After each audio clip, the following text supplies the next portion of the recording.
George Stroumboulopoulos in the studio with us. How Hola. you doing? Good to see you again. Nice to see you, sir, in this building. How are you? Good. This is the first time I've seen you in this building. Yeah. Oh, wait a minute. When we were down the hall at Seafox. That's where I first met you. Okay. Yeah, Right. Yeah. Good memory. Okay. So here's the thing that I really like. Yep. History with you has got to be 20 years or something like. And what's always fun for me is the reaction from people when they find out that you're going to be in the studio with us. Okay. Because you're a Canadian kind of rock god. No, I've just been around. Listen, Nick comes in this morning. This is Nick over on the right. And he What's says, up, dude? Hey, buddy. He says, hey, Canada's boyfriend's going to be here today. and I was like, who the hell is Canada's boyfriend? George. I was like, well, Strombo is? He said, Google it. So I Googled Canada's boyfriend. What's the first thing that comes up? I thought it would be Justin Bieber. It's not. Yeah? It's George Stroumboulopoulos. Bring it. I wasn't kidding, man. I'll take I it. wasn't kidding. I'll take it. Okay, so, and of course, Elise was, electrified that you were going to be in the studio with us. Yeah, it's cool. I'm stoked. I'm honored to be here amongst you. Thrilled to have you. So then I told him, well, okay, here's what you got to know about Canada's sweetheart. Yeah. He started off as a big furry lizard for a radio station in Kelowna. That is my best story ever. That's true. Is it? Yeah. Go ahead, tell it to me. Yeah, I just remember being 21 years old, going to Kelowna for my first job, first time living outside of Toronto. I had no money. I was doing a heavy metal show called High Voltage and assisting in the music department, which consisted of ripping the charts by genre so that the program director and music director could see them. And they said, listen, we know you need some money. We know you need to eat. Nobody in the radio station wants to be the lizard during spring and summer because it's too hot. Would you be the lizard? And I said, I would absolutely like to be the lizard. So at the time, they were paying me $10 an hour, which in my world was Oprah money. Yep. And Oprah money now, not even Oprah money then. Yep. And I would take the green lizard costume. I'd go. I threw a first pitch out at the new Kelowna baseball team. I think they were called the Giants at the time. I threw the first pitch out. I lost the grip in the furry lizard hand. The ball went into the stands. It was epic. Now I've been straight. Tell me you hit a kid with it. Please. You know what? I couldn't see because where my eyes were was essentially the navel of the lizard, which is the worst place to be. So I launched that ball into the crowd, and then I continued about my job. And I remember one day taking the lizard costume home because I didn't have time to take it back to the place, and I was living with these four dudes. Come on, be honest. It's absolutely you true. took it home to party in it. Well, no, but here's the thing. That's not the reason I did, but as luck would have it, I've been straight edge roughly for about 19 years now, so no drinks and no drugs for 19. But back then, that was not the case. So I remember being 2 or 3, maybe 3:30 in the morning, super just gunned out of my mind, and I was looking for something, and I opened, I think we were looking for more booze or something, like 4 21-year-old guys, and I opened the door, and there's this duffel bag with this green lizard costume on, and I'm thinking, there's no universe wherein I am not going to put that on right now. And I was super hammered, just stumbling through the streets of Kelowna, passed out, and then what I remember doing was going to my friend's apartment, knocking on his door, and he was really high at the time, so I knocked on his door like 4 o'clock in the morning, and all I heard was, hello? And I was just like, Kyle, it's me. And he's like, what? Kyle, it's me. So he opens the door, and you can see, just like a film, you can see the waft of weed just popping out of his apartment. And there's this gigantic green lizard who just called him by his first name. And I've never seen a man lose color in his face so much. Anyway, my career peaked back then. I love that. I love that. Awesome. Okay, I got to have to read a text that I got. Yes, okay, yeah. Says, hey, if George Stroumboulopoulos is coming into the studio, tell him that he told me he would come on Pledge Day, but he hasn't responded to any of my attempts to follow up. First of all, that's Jen, right? It is, yes. And I Jennifer Schaefer's from downstairs. And I have responded to her. I can even show you the chain. Oh, really? What is she blowing me up for on the radio? Okay. I have responded to her. Don't screw with the men. No. What I did. Are you going to help her out tomorrow? I'm going to try to. So what happens is I'm here to do this food bank day and open house at CBC tomorrow. So I'm just getting the schedule down. Whenever I get a window, I'll pop over. Okay. So here's what I told her, tit for tat. Yeah. George is on here. Yeah. And we're trying to help him out with what he's doing. Yeah. So I'm sure he's a man of his word, and he will help us out with what we're doing.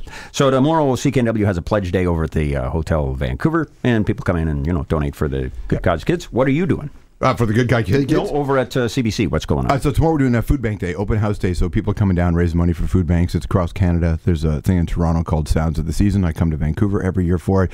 We get people to come into the building to make donations. We try to raise a lot of money, work the phones, work the pledge lines, and thousands and thousands get raised every year. It's really cool. Okay. Do people get to come by and shake your hand? Yeah, they can do whatever they want, man. I'm hanging Hug around. you? Take photos? They can do whatever they want. Selfies? That kind of thing? Whatever they want. Selfies are good because they're quicker. I want somebody to come down in a green lizard outfit. That's what I want. Dude, listen. Man, it was so fun. Take a picture with George. I still have flashbacks to the fur.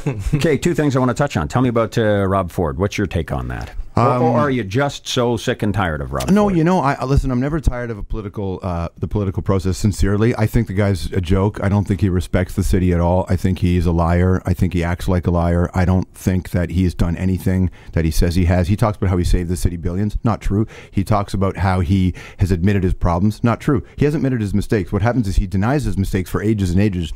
Then the reporters catch him on it. Yeah. Then he says he agrees with them. That's not the same thing as admitting it. And then what he's done is created this neat divide in the city of people who support him and don't. But what's really not changed is he's not as electable as he used to be. It's not embarrassing in terms of how the rest of the country or the rest of the world sees us, because every voting region has an embarrassing politician.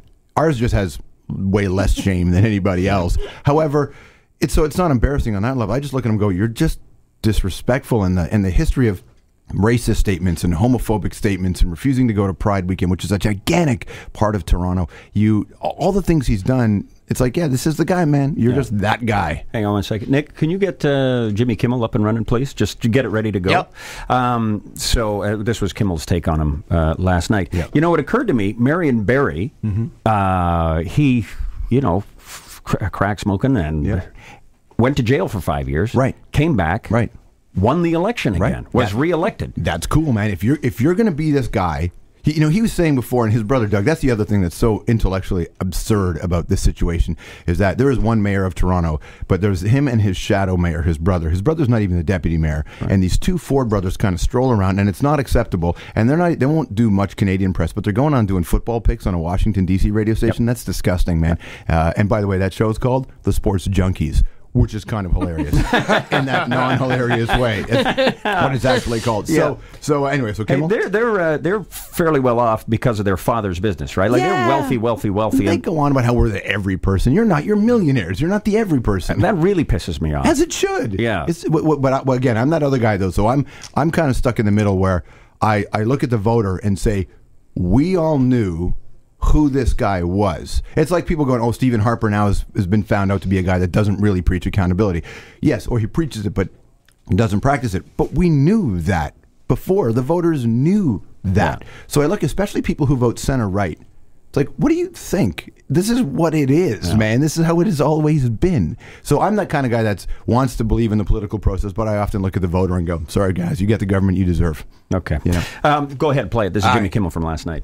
There were new allegations today against Toronto Mayor Rob Ford. Today, gang members were caught on wiretap saying they have photos of Mayor Ford doing the Heza, which is Canadian for heroin, I guess? I don't know. And if that isn't enough, there are allegations that the mayor tried to buy the infamous video that reportedly shows him smoking crack by offering some gang members $5,000 and a car. Which sounds like he'd make a good game show host, you know? But I really hope, seriously, I hope they get him on Dancing with the Stars, because that would be just the greatest thing ever. In the meantime, with all this going on, the man continues to enjoy himself. He was at the Maple Leafs game last night, and it looks like that weight loss program he keeps talking about is working wonders. He looks great. He was at an NFL game on Sunday. The Bills and Falcons played in Toronto. He got swarmed by people wanting to take pictures with him. Some of these gentlemen that you see here are reportedly members of the Alberta-based chapter of the Hells Angels, and he even got criticized for that. I wasn't aware that I was taking a picture with a Hells Angel. Well, in fact, I'm not aware of anything at all. So Rob Ford closing out 2013 strong, very strong. Here's the thing about the Hells Angels picture. Ill-advised, because you can see the guy's Hells Angels logo, but the truth is a Hells Angel is a voter, and if you don't know who Yeah. is affiliated with what. You can take your photo. If that photo, so I don't care about that photo. Now, if that photo was taken inside the Hells Angels clubhouse, then you got it. that'd be a problem. And the thing is, we don't know that photo doesn't exist, and I bet you Rob Ford couldn't even recall if that photo exists or not. So it could happen down the road. Okay, so he's down in the States. I want to know about your adventure down in the States at CNN. Yeah, that was fun. Here's the thing. As a Canadian, I was just so thrilled. Thank you. That, fellow Canadian is lighting it up down at CNN. They called me and said, hey, we have a 10-episode opening for the summer. Do you want to do it? And I said, sure. It was just that simple. So I said, let's figure it out with CBC. I knew I had to come back and do my 10th season here. Right. So we figured out the time window. And the last episode aired, I think, a week before my first season episode aired here in Canada. Will you go back again, do you think, or no? I don't know. We've talked about it. They called me a few weeks ago to see if we could continue something, but I'm doing 2 shows a day, right? We have our show at 7 and a show at 11:30. Yeah. So I got 2 shows a day. I don't know how I can do a third one currently. I'm sure we can find a way, but we're in talks. Okay. Your show went from, it was an hour, and then it went to a half hour, and then it went back to an hour. Yep. Then it went to 7, and then I made them put 11:30 back on. Yeah, I know. Right? You are a hard-working cat, You know what? I'm like you in that. I love being on the radio, and to me, this feels like radio. This is just what I do, and the times changed. The market changes, the networks change, and they say, hey, we have this hole at 7 o'clock. Do you want to fill it? And I said, yeah. And I said, I can't do an hour at 7. My budget for the entire season is 1 episode at 7 o'clock's budget, so I can't do that. Yeah. They said, why don't you do half an hour here? I said, fine, then we'll do a repeat at 11:30, but next year I'm going to do a new show at 11:30, and they're like, yeah, whatever. So it's been fun, but at least I get to play every day. So do you ever see like your old Much Music stuff and go, who in the hell is that? Oh my God! Somebody posted the first thing I did on Much Music on the Air, an interview I did with Noel Gallagher from Oasis, and someone posted it, and I watched it, and I thought, wow. There I am. I was 27 years old, I think, when I first went on, 27 or 28. What's weirder for me is I was cleaning out my house and I found some old cassettes from my first radio show in 1991. I want those. Those are wild. No, I want some of those. They're so wild. Send me one. Send me a clip from one. Maybe I'll send you a clip. Yeah, I have to digitize them. Okay. But I mean, I think I'm one of only like 5 guys left who actually have a radio or with a tape machine. You got to send me one, okay? No, promise me, because I want to play it on the program. All right, I'll find it. Okay, now here's the Noel Gallagher thing. That's actually, I became a huge fan of yours because of that interview. Do you know why? No, I don't. Because he was like, he got pissed off at you for saying, guests for dinner. What's the name of it? Digsy's Diner. Digsy's Diner. Yeah. And he's like, no, that's not how you were. Like, well, but it's spelled with one N. Yeah, he said every time he came to Canada, he was pissed off that people didn't know the name of the song. And I said, well, that's what you printed on your CD. Yeah, and the look on his face was just like... What other guy, honest to God, George, I truly believe every other interviewer would have folded underneath. Well, because he's a tough guy to deal with. He's really tough. The good news is that inside I felt like folding, but I thought, listen, I'm just going to fight it out. He said something that changed my life, bro. I remember him looking at me and he said, he was talking about why he was healthier and happier than he'd ever been. And he said, I quit drinking. And he goes, but that didn't do it. I quit drugs. That didn't do it either. He said, I fired my band. But that didn't do it. I was still unhappy. He goes, and I looked over at her, and he was looking at his wife, and he said, and I realized that sometimes there are people in your life, no matter how much they love you, they don't want you to be better. So I got rid of her, and he goes, you know what? I feel good. And he said, the reason people hate making life-changing decisions is because it changes your effing life. Yeah. And he said that, and I was like, right. Yeah. That's exactly it. That's the only reason why. Tell me where they get to see you and shake your hand. And so tomorrow CBC, I don't know, is it on Hamilton Street? What is the main CBC building around the corner from here? I'll point at it. Yeah. It's right there. It's right over there. There it is. We can walk there from here. Absolutely. So I'll be there tomorrow. Today I'm going to go do a thing at the your big football stadium where they're going to hold a hockey game. So I'm going to be there and talking and hosting the press conference. Isn't that great? What's it called? What's that hockey game called? The Heritage Classic. Yeah, and it's an outdoor hockey game. Yeah, and where are they having it? Indoors. But it'll be fun and loud, I hope. Yeah. I don't know if the Canuck fans. The holidays are. Sorry, go, George. Go. Oh no, I love sleigh bells. No, it was supposed to be Thunderstruck. I was just firing up the beginning to Thunderstruck. So play Thunderstruck. All right, you finish. No, I'm good. Remember seeing this concert, man, at the Sky Dome in Toronto, another football stadium that could be outdoors if they so choose. Yeah. And it was so much fun.